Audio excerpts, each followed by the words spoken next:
technically it was $14. One day I was out helping my mum with shopping and just generally spending time with her when we wandered into the stationery aisle. A dangerous place for artists, full of demonic products tempting you to spend all your money.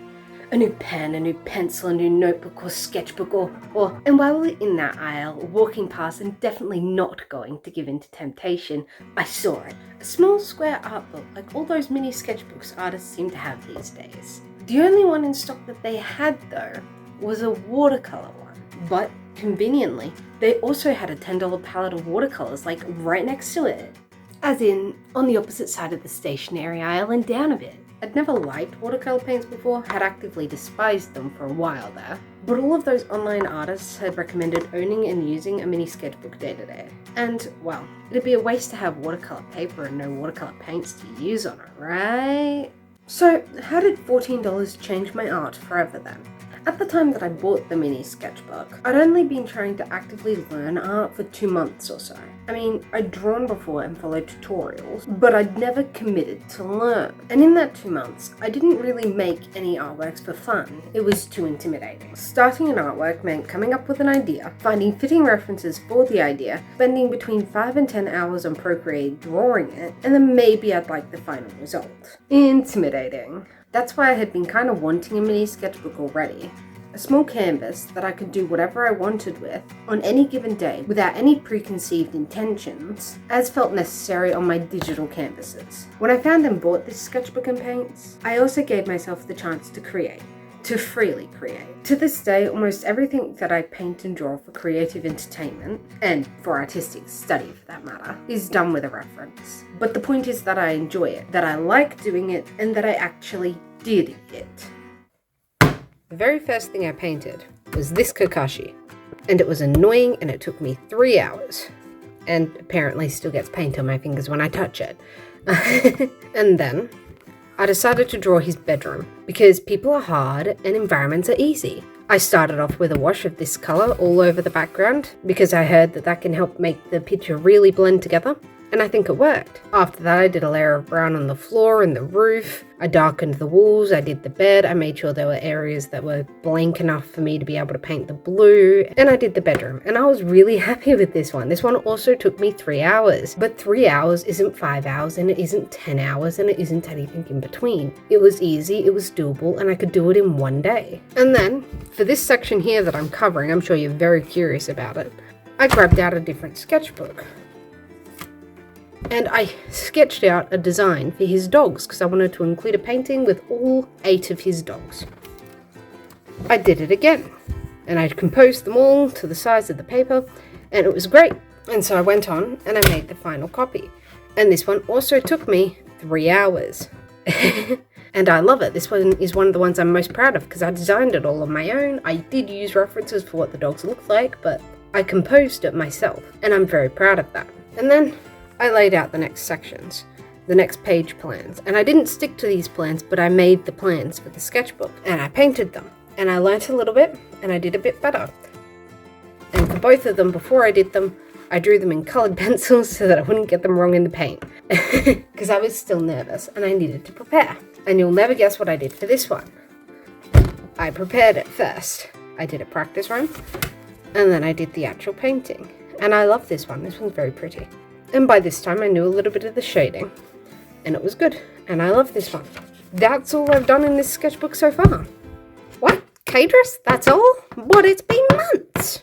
See, I might have lied earlier when I said I bought 1 mini sketchbook.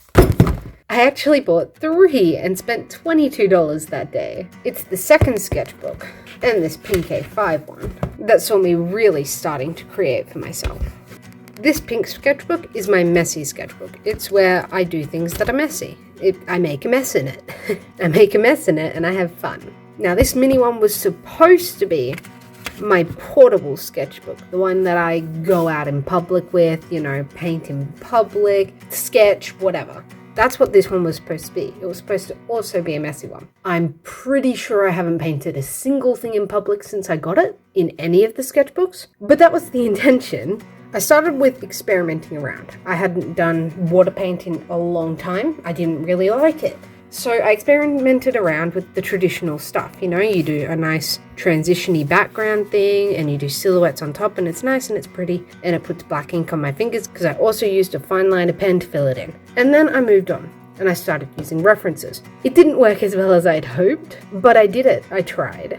I don't mind the shark itself, it's not that bad. I'm not overly fond of the little sharks I tried to paint in the background and fade out, but it was my first attempt and it was not that bad. And then I painted this one, and this one's still one of my favorites because it's very pretty and cute, from a reference on Blue Sky that I saw.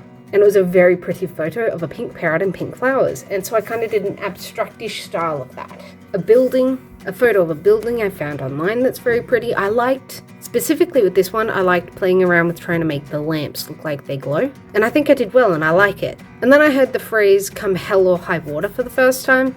And I decided that it'd make a good saying for two brothers that are also rivals with control over fire and water, who, while they are on rivaling sides of a war or something, they would still come to each other and be there for each other if the other one needed it, because they're family, they're brothers. And I liked that idea, so I painted it without reference for the most part. I got references for the fire and the water, but I composed it entirely on my own. Then I committed to doing a project, and I painted some irises from reference, and I painted some forget-me-nots from reference, and some clematis vines, I think that's how you say it.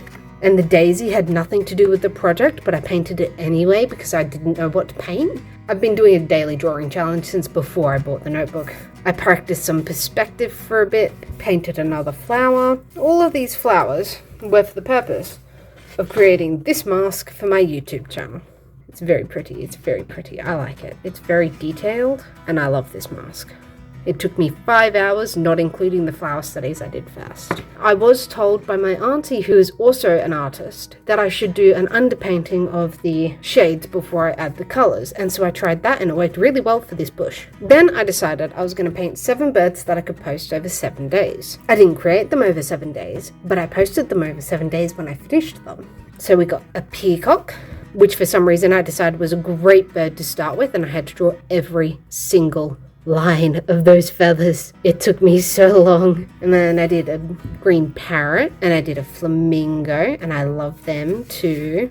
And I did a dove that I've been told looks like wet tissue paper. White is very hard to paint with. I wouldn't recommend it. A puffin, a toucan. I love the toucan. The toucan is lovely. It's gorgeous. It's beautiful. There was supposed to be a transparent container here, and then I realized how hard it was going to be to paint something transparent, and I decided that the strawberries were clearly getting thrown onto the floor. Then I drew the patterns that were on the wall at the cafe that I went to. It literally looked like they just took a Sharpie to the wall and drew patterns. It was so cool. I painted a rose while I was at Grandma's house. It's the first time I painted while conversing with someone, so it's a little bit messy. I spent 2.5 hours on this lily pad one. I was supposed to be focusing on the lotus flower, but instead I focused on all the lily pads in the background because they were more interesting at the time. And I spent 2 seconds on the lotus flower and it worked out anyway. It still looks good. I can't even remember what this flower's called. I'll be honest, I think it's a type of lily. Bang. Then we got the bird of paradise flower. I took this photo myself actually, so the reference from this one was mine as well. And then I drew this iris, and I like this iris a lot more than my previous irises. This iris has a bit more personality, you know? And then 100 days in a row of drawing every day. I had started with the technical learning to draw stuff that I'd been doing, and then I transitioned through. And at this point, I was doing almost exclusively personal drawings as my daily drawings instead of studying. I completely neglected it at this point. Oh, but I love this one. I'm going to get this one on a mug just for myself so that I can have it sitting there and I can use it and drink out of it and remind myself of my accomplishments. I think everyone should do that sometimes. I love this page. This page is one of my favorites, not because I like the painting, but because it amuses me. I tried to paint Tinkerbell and her twin sister, and it worked out great. Clearly, painting environments definitely translates to painting people, obviously.